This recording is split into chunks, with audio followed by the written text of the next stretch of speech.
פיברוק אז מתח זה אפשר להזימו בקלות ובעליל. אבל עצם ממדיו הכבירים מצביע על תכונה לאומית אחת של הערבים. כישרונם המוכח של הערבים לפברק עובדות ולעונות את עצמם עד כדי לקבלם. הדבר שנוהגים לקרוא לו דמיון מזרחי אינו מיתוס, הוא נשק. מוחמד הוריש לעולם הערבי שהשקר הוא כלי נשק וחובת חיים, מכיוון שהחובה העליונה היא לנצח את הכופרים ולהכיל את דת מוחמד בסייף, בחרב. ולשם זה כל האמצעים כשרים ואין שום משמעות לאמת. שיתוף הפעולה של התקשורת ואינטרסים עולמיים אדירי כוח למטרותיהם שלהם העניקו לדמיון המזרחי היקף של פעולה והשפעה שאיש לא חלם עליהם בעבר. שימושם של שקרים ותעמולת כזב במאה ה-20 כנשק ראשון במעלה של שתי הדיקטטורות האדירות שהעולם ידע, גרמניה הנאצית וברית המועצות, גם הוא קבע דוגמה לערבים והשחיז את הדמיון המזרחי עד שעשתה אותו נשק מדיני יעיל ביותר. מיליארד ויותר איש שקושרים עצמם כמוסלמים, רואים במלחמה לא רק מכשיר לגיטימי, כלומר כנורמה, אלא כמצווה דתית, כמשהו שהוא חלק בעשרת הדיברות שלהם. זאת אומרת, כאשר המלחמה היא נורמה, כאשר המלחמה היא כלי, כאשר המלחמה היא מצווה, כי אז אין מניעה מלשקר. אל-גזאלי, התיאולוג המוסלמי הגדול של ימי הביניים, כתב במאה העשירית בפרשו את העמדה של הדת המוסלמית. דע כי שקר אינו פסול כשלעצמו. אם שקר הוא הדרך היחידה להשיג תוצאה טובה, הרי הוא מותר. שומה עלינו לשקר, כאשר האמת מוליכה לתוצאות בלתי נעימות. אולם, כנשק מדיני ממדרגה ראשונה התפתחה הבדעה מורכבת בידי ערבים באופן אורגני בשני דורות של מאבק על ארץ ישראל. הפירות הנפלאים של התרמית הלורנסית על הבלוף המרד הערבי עבור הערבים עודדו אותם להמשיך. הדבר הומחש לעיני מיליוני צופים ומאזינים ברחבי העולם בחודש יוני 1967, במלחמת ששת הימים.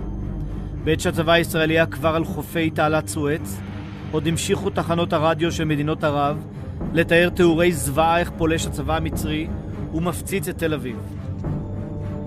בתום המלחמה, אחרי 6 ימים, ניצחונו של צה"ל היה כה מוחץ, ואז הבין העולם כולו, במיוחד הערבים, את עוצם בדיותיהם עצמם. בשנים שבאו לאחר מכן, העולם נהיה עד למסכת דעות מורכבת ומשוכללת עוד יותר. זו הבדיה על העם הפלסטיני. בדיה שתוצאותיה יכולות להיות יותר מסוכנות מהבדיה הלורנסית. אין כאן רק מלחמה בין דתות שונות, אלא בין תרבות של אמת ותרבות של שקר. בתרבות היהודו-נוצרית המבוססת על התנ"ך, השלום הוא ערך עליון. הוא חזון אחרית הימים, מסע כיסופים של כל הנבואה התנ"כית. לעומת זה, בתרבות המוסלמית לא קיים ערך כזה כלל. הערך העליון של התרבות האסלאמית הוא שלטון האסלאם על העולם, ומכאן נגזר כל ההבדל. כאשר אנחנו מדברים על משא ומתן עם ערבים ועם מוסלמים, צריך לזכור, האסלאם מכיר מערכת יחסים אחת עם לא מוסלמים, וזו מערכת יחסים של ג'יהאד. ג'יהאד הוא מצווה באסלאם.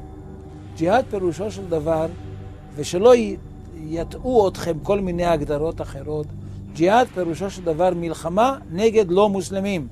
עכשיו בג'יהאד ישנה המלחמה שעושים בנשק, אבל יש גם כלים אחרים. יש נשק התעמולה. בנשק התעמולה יש מושג של שקר.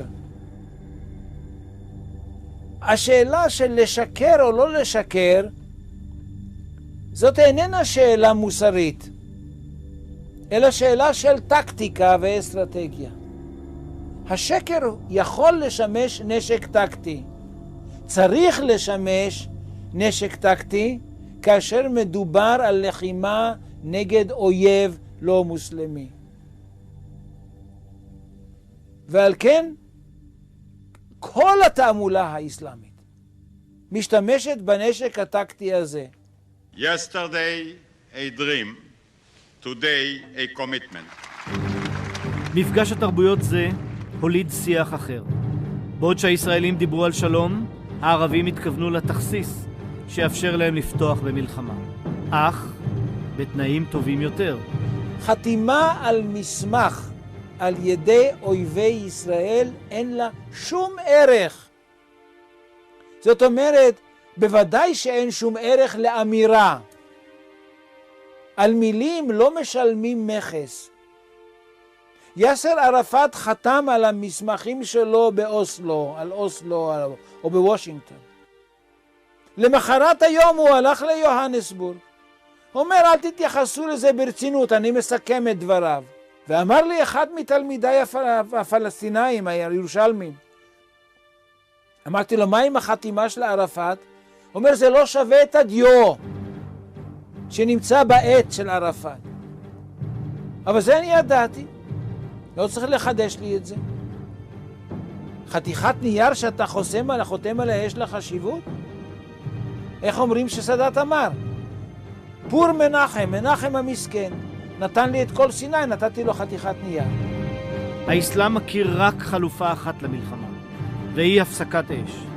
בערבית נקרא מצב זה בשם הודנה. המושג הזה שאנחנו חיים איתו כל הזמן, והוא מושג של שלום במזרח התיכון. כלומר, מערכת יחסים שהיא דומה למערכת היחסים בין מדינות אירופיות אחרי המלחמה, בינינו לבין עולם האסלאם לא תיתכן לעולם. כלומר, המילה שלום צריכה להיעקר מתוך המילון של השיח הישראלי, מפני שהיא איננה במילון של השיח המוסלמי האמיתי. בשביל האסלאם ישנו רק דבר אחד, והוא השמדתה של מדינת ישראל, ואם אפשר, השמדתם הפיזית של כל יהודיה. וכל הדיבורים על שלום הם אחיזת עיניים. לא רק הדיבורים על שלום, אלא דיבורים על הפסקת אש למשל, הם אחיזת עיניים. מדוע? מפני שבתפיסה האסלאמית מותר לשקר כאשר רוצים להרוס את האויב. הפסקת האש היא אפוא מהלך טקטי וחלק אינטגרלי של המלחמה. כי זה הרי בדיוק דברו של ערפאת ביוהנסבורג, על הסכם מוחמד עם היהודים הקרוי הסכם קורייש. ערפאת לא הזכיר הסכם זה כקוריוז היסטורי מעבר, אלא כתוכנית פעולה לעתיד. ההסכם של מוחמד בחודייביה זהו בעצם הבסיס החוקי שעל פיו עושים הסכמים עם האויב על מנת להפר אותם בשעת הצורך או בשעה שאתה מרגיש כמוסלם שאתה יכול לחדש את המלחמה. זה הסיפור של חודייביה, והוא אמר את זה באופן גלוי. אני שמעתי את זה, הייתה לי הזדמנות להופיע הופעה פומבית מיד למחרת היום, הקלטת נמצאת אצלי עד היום. למחרת היום יכולתי להופיע בהופעה פומבית, והתרעתי על כך. אמרתי את זה בגלוי, הארץ פרסם מאמר גדול מאוד בנושא הזה, שבו הוא סיכם את ההרצאה שלי, ובה אמרתי, רבותיי, הנה הסכם חודייביה, מיושם מול עינינו, ואתם אינכם מאזינים. ואמרתי, ברגע שאתה שומע נאום כזה, אתה צריך לבטל מיד כל חתימה של ההסכם שלך, כי אתה יודע מה הכוונה של הצד השני, לבטל מיד, לבטל את הסכמי אוסלו ולגרש את ערפאת מן הארץ. זה הדבר שכל מדינה נורמלית הייתה עושה. במקום זה קיבל ערפאת חיבוקים, התחיל לפוצץ אוטובוסים, וגם הבטיחו לו לתת לו את ירושלים ואת כל השאר אם הוא רק יסכים לקבל. אני מדבר על ברק בשנת 2000. המזל הגדול הוא שאצל הערבים יש דבר אחד, או הכל או לא כלום.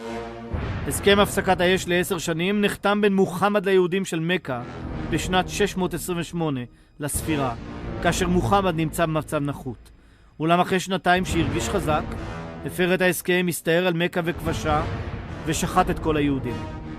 זו הייתה התבנית של התנהגות ערפאת בהסכם אוסלו. השלום של ערפאת הוא בעצם ההודנה של מוחמד. ערפאת כמו מוחמד הפר את ההודנה בכל רגע שהדבר נראה לו, ובעיתוי שהוא רצה. הוא מעולם לא התכוון לקיים את הסכם אוסלו. ההודנה של אוסלו הייתה על מנת להתחזק, בדיוק כמו ההודנה של מוחמד, לבסס מעמדו וליצור בסיסים נוחים לחדש את המלחמה בתנאיו הוא. ב-1 ביולי עוזב ערפאת מלווה בצמרת אש"ף את טוניס ומגיע לביקור ראשון בעזה וביריחו.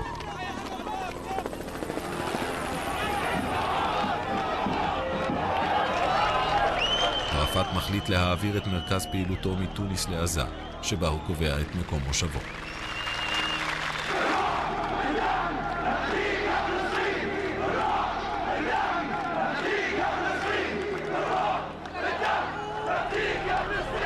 קטע זה שודר בטלוויזיה הישראלית בשנת 1994.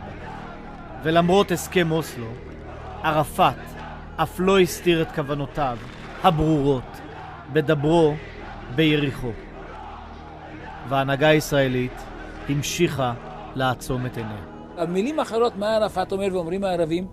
עיני עינק, מול עיניך אני אומר לך שאני רוצה להרוס אותך. אני רוצה זכות שיבה. מה זה זכות שיבה? זכות שיבה פירושה של דבר להרוס מדינת ישראל. כאשר במשא ומתן הצד השני מעלה את המילה זכות שיבה, צריך להגיד לו צא עכשיו, והמשא ומתן נפסק. אבל מהאומה הזאת מה עושים אצלנו? אומרים הכל פתוח למשא ומתן. אם אתה בא לבית שלי לשרוף אותו, ואתה רק רוצה להתווכח איתי אם אתה תשרוף אותו עם לפיד או עם גפרור, ואני אומר לך זה פתוח למשא ומתן, אז אני צריך להיות מטורף. פייסל אל-חוסייני אמר, אנחנו חתמנו על הסכמי אוסלו לא כדי לקיים אותם, אלא כדי להכניס את הכוח הצבאי שלנו לתוך ארץ ישראל, כדי להוציא לכם את הנשמה. לא רק שהם אמרו אנחנו נעשה את זה, הם עשו את זה. כלומר, חתם על אוסלו ופוצץ אוטובוסים. אז אחרי שהתפוצץ האוטובוס הראשון, אתה עוד מחזיק את יאסר ערפאת בארץ? ומחזיק את הצבא שלו בארץ? ונותן לו גם נשק?